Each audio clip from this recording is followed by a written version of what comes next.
What do we know about wizards? About wizard style?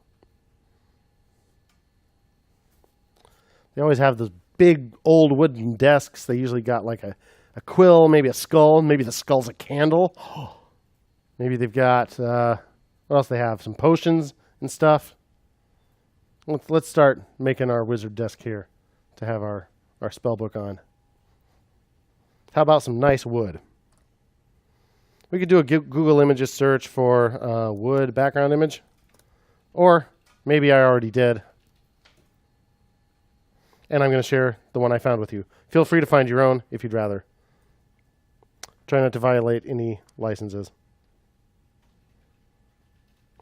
So I'm going to paste a link in session 2 afternoon to a lovely image of some galdarn wood. This is a pretty big image.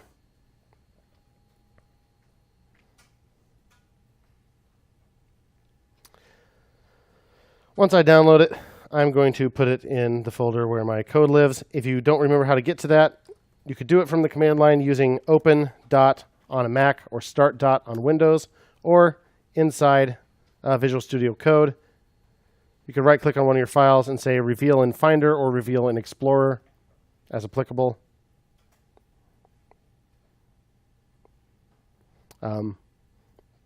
Sometimes Finder doesn't do what you tell it to do.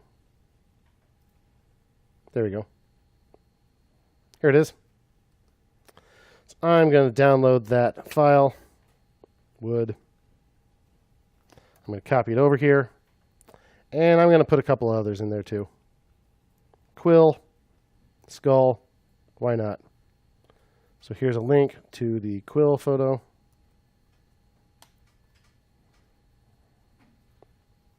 Here's the skull.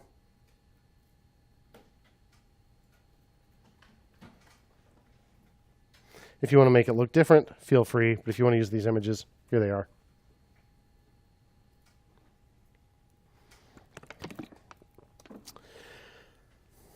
Now let's see about actually putting them in here.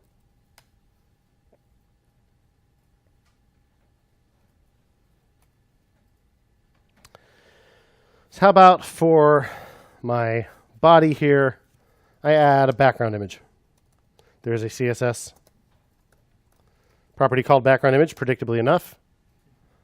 Just point it at the image, say URL, parentheses, and since the wood.jpg is in the same file or the same folder as index.css, I can just put wood.jpg. Don't forget your semicolon. So property, multiple words are always separated by a hyphen, colon, and then the value. In this case, URL parentheses, the file name or the path to the file. See how that looks? Okay, that's really gosh darn huge. That's zoomed way the heck in. Let's see if we can change that. How about background size? Background size. How's that work?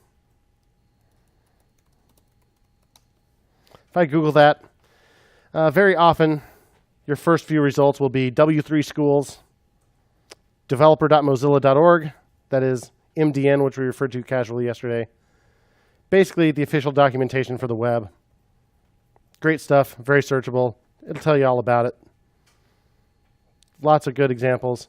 Nice thing about W3 schools, I think their examples tend not to be quite as good, but they do give you a little space to try it yourself. So hit try it yourself, and it gives you kind of a CodePen-like editor where you can make changes over here and see how it changes it live, which is pretty handy.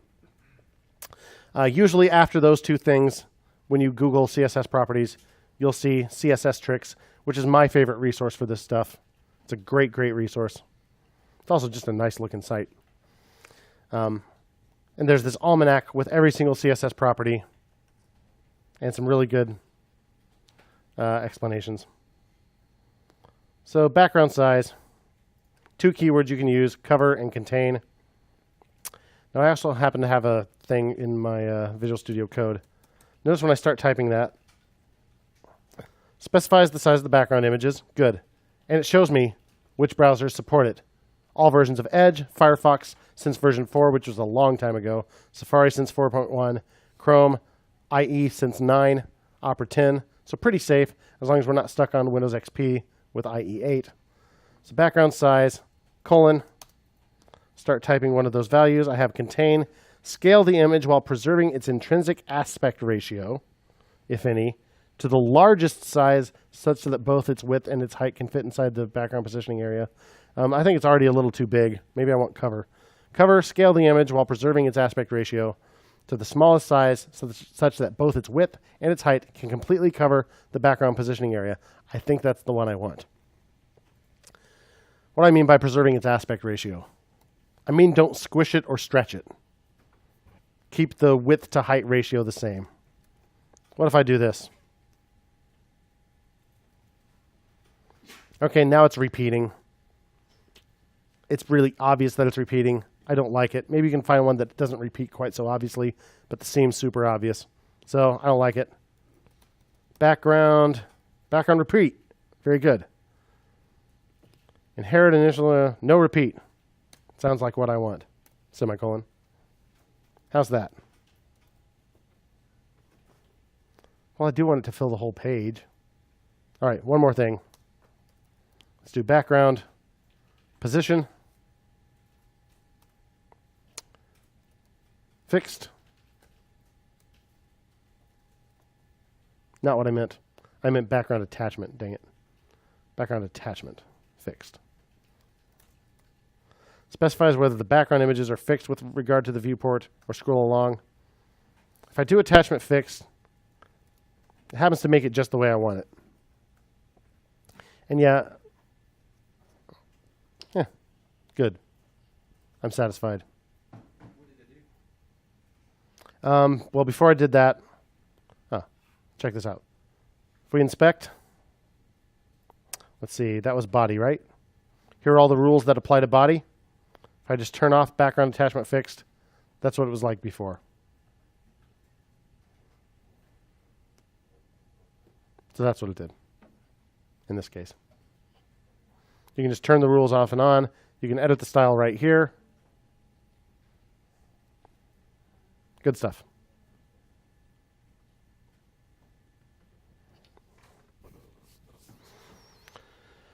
What else do I want to do here?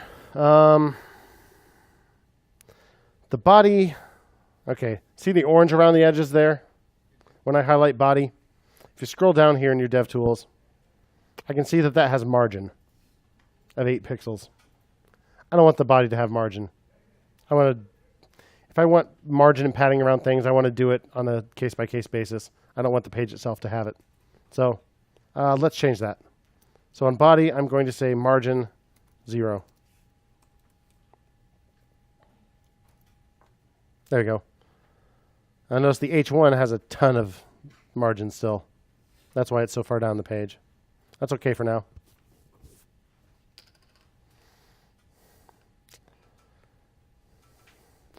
What else can we do?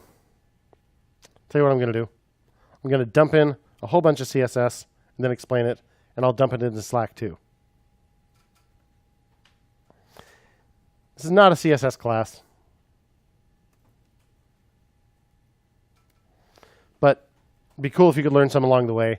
If you're curious about any of this stuff, look this stuff up, look it up on CSS Tricks or W3 Schools or whatever, and see what you're curious about. I'll talk about some of it. Let's go in Slack, session 2 afternoon.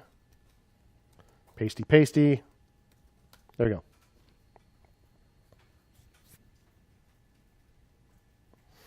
All right, my font changed. What did I do? I went out to Google Fonts and I looked for another one and I found Unafrachterkoek and Homemade Apple. 2 lovely fonts. Let's search for whatever that said. Okay, I got 2 of these. Unafrachter Maguntia and Unafrachterkoek. I like this one. I think it looks like a wizard font. Let's add it. Homemade Apple. How did I find that? I found that by searching only for handwriting and finding anything that looks better than Comic Sans, i.e. any of them. No fonts found. Okay, come on. What are you doing to me? Okay, same. Why are you doing? Oh, sorry. I still have my search term in there. And I found one that I thought looked like wizard handwriting. I don't know how far I had to scroll to find that, so let's just search. Feel free to look for something else, but this looks like wizard handwriting to me. Kind of the doctors of the old world. Or the fantasy realm, whatever. Then I just import this different import statement, paste it in.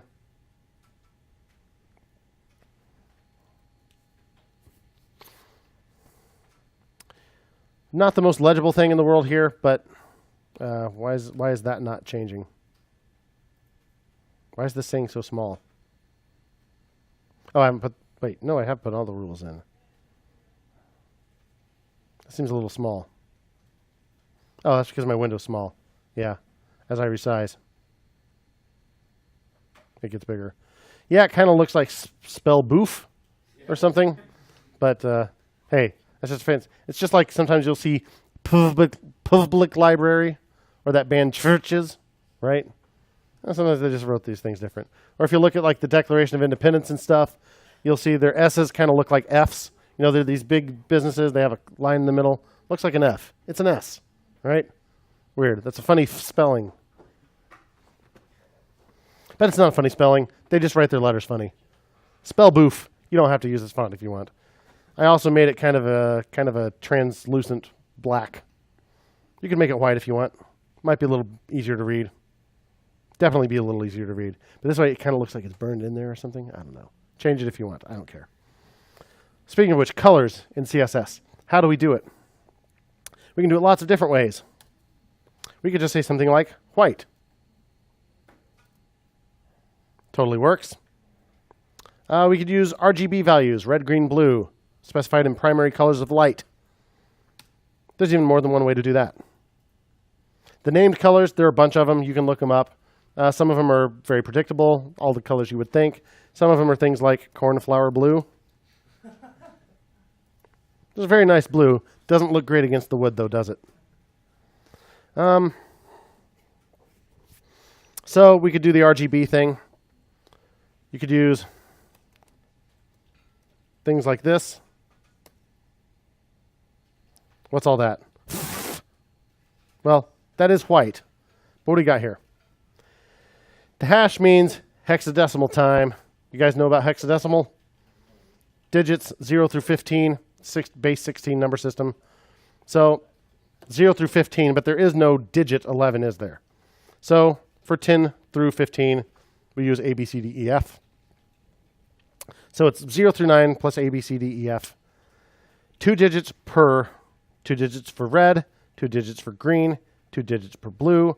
So that means for each color, there are 256 values, 0 through 255. Oh, this is nice. This is a pretty cool extension. I didn't even know I had it. Check that out. Hot diggity. Huh. Plus, I got a nice little preview. Woo! So you can do it that way. You get used to the idea that, okay, so FF, that's all the way up for red, 0, 0, 0, 0. I get red. Put FF for blue as well. I get violet. Put FF for green. I get yellow. 0 for red. All the way up for green. All the way up for blue. I get cyan or whatever this is. Get it? All zeros, that would be black. Anytime the numbers are all the same, it's going to be some shade of gray. And remember, that's 2 digits per, so, 737373, that's gray. That's all the same value for each, for red, green, blue. You could also use RGB and actually use the numbers 0 through 255 to achieve basically the same thing. 128, 0, 255, and I get this lovely grimace purple. What is RGBA? RGBA, red, green, blue, alpha. So you can make it transparent. Oh, wow. So that fourth number is between 0 and 1. 1 is all the way opaque. 0 is all the way transparent. 1's all the way up, so I could say 0.6, 0.3. Now that color behind it's so dark that it's not super easy to tell here what's going on. But it's just making it more... So you can actually see around the edge there is the actual color. It's kind of a border of the actual color. And then you can see that it's like a translucent version of that. So I think what I actually had there was black, 0, 0, 0, but partially transparent. I think I had 0.4 or something. Or I can make it white, but transparent, 255, 255, 255. That'll give me a gray. Yeah, it's a little more readable. Whatever you want to do. Colors. We like colors. What else? Well, I do some stuff to input type text. Flex. What's flex? Flexbox. We don't have time to talk about that today, but it's a great system for page layout. So much better than the way we had to do it before. Now there's also CSS Grid, which is even better. Background color, we got some fancy box shadows here. Transition. Ooh, what's that all about? You can animate things. Ooh, what's this craziness? Okay, first of all, what's this? What's this greater than sign doing there? What does that rule mean? What does that selector mean? Say it one more time. A div inside a form, yes. This is also a div inside a form. Do you happen to know the difference? This is a descendant selector when you put a space in. So that means a div that's anywhere inside a form, even if there's something in between. Greater than is a child selector, which means it must be immediately inside the form. It must be an actual child, not like a grandchild of that element on the tree. So a div that is immediately inside the form. Here we have an attribute selector. If I just put square brackets, type, that means any input that has the type attribute set to anything. If I say type equals text, that means it has to have the type attribute and it has to be set to text.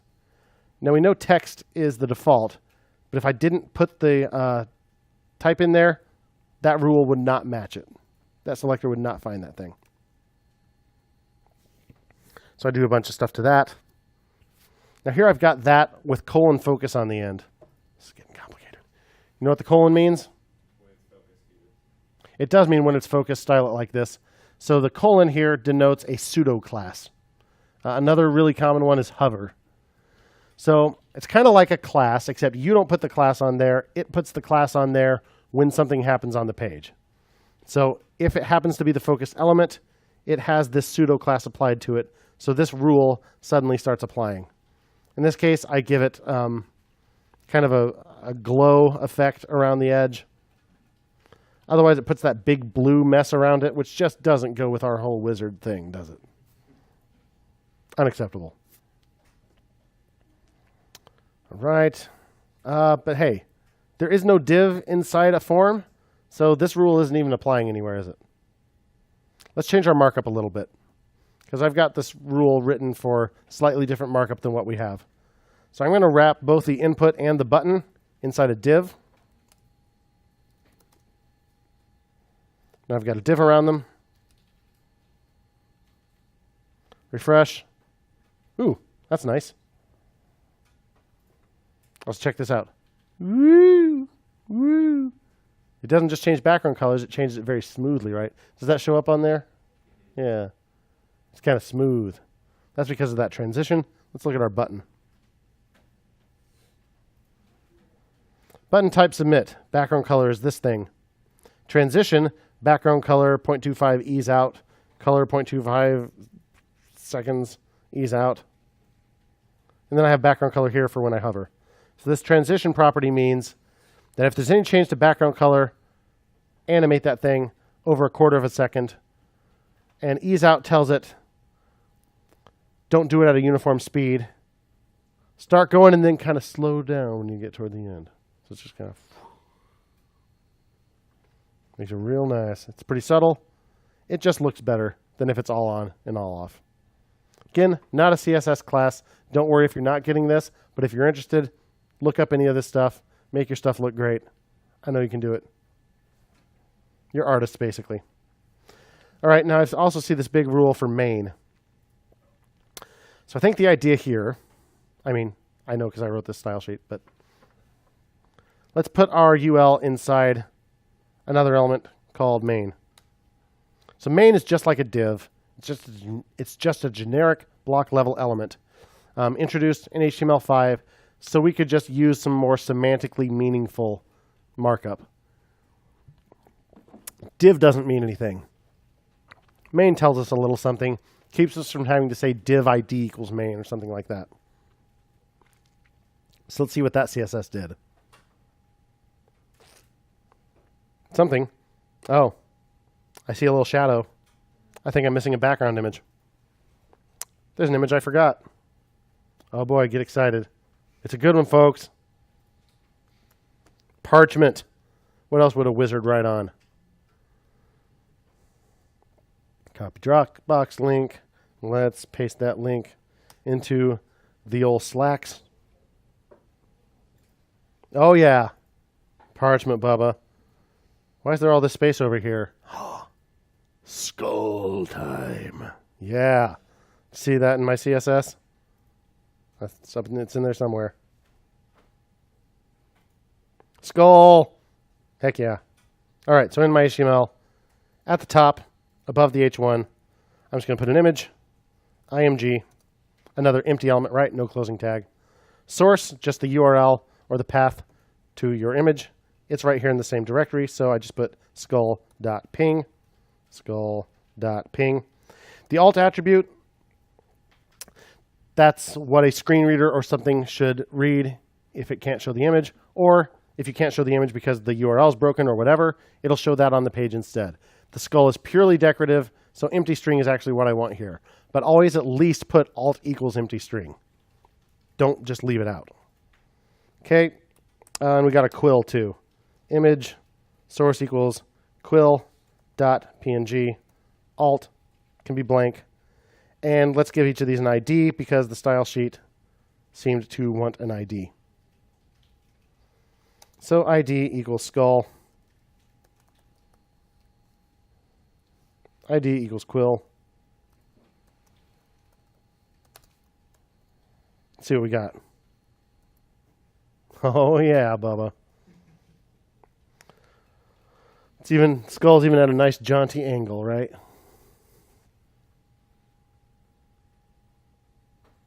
Got my transform, rotate 15 degrees.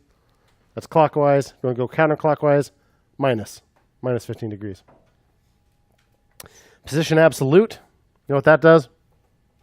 It puts it where I tell it relative to the top and whichever directions I choose. But it means it also takes it outside of the flow of the page, which means that nothing else is going to go out of its way to make room for it. It's just going to be there, and it's not going to affect the rest of the layout of the page. So what's this business? 5VW, 25VW. It's a unit like pixels, PX. But anybody know that unit? VW? Close. It's view width.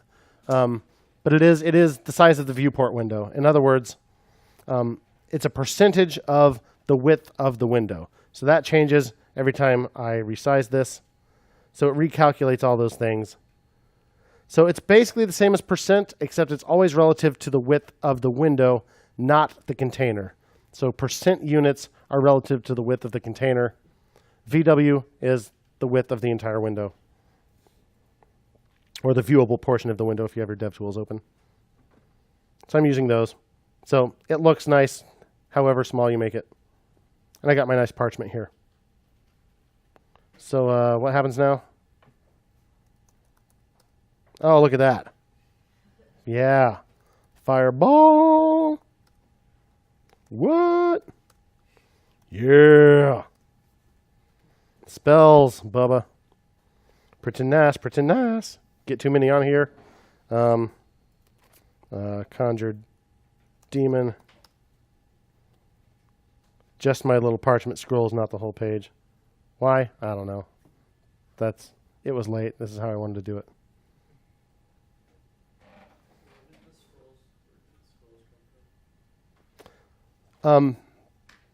On that element, and really this looks much nicer on Mac than Windows. I forgot on Windows, it'll put nasty gray scroll bars there all the time. Boo. But that is on main. I set an explicit height, and then I say overflow Y scroll. So in other words, if it flows outside of that height, use scroll bars. I could also do hidden, so you just won't see them at all. I could just take that out and make the whole page scroll, which on Windows is probably going to look better. Notice I'm doing some crazy stuff here. So boy, was it nice once we started being able to do this. There's this calc function built into CSS. So if you need to do something like subtract a percentage from a number of pixels, which sometimes you need to do, you can do this. So I needed to make room for a few other things on the page that were sized using different units. And that's just what I figured out looked best. Cool. Style the page. So I already pasted the CSS in Slack. I'll paste the HTML in Slack too, since I did change a little bit of that. Didn't I? Yeah.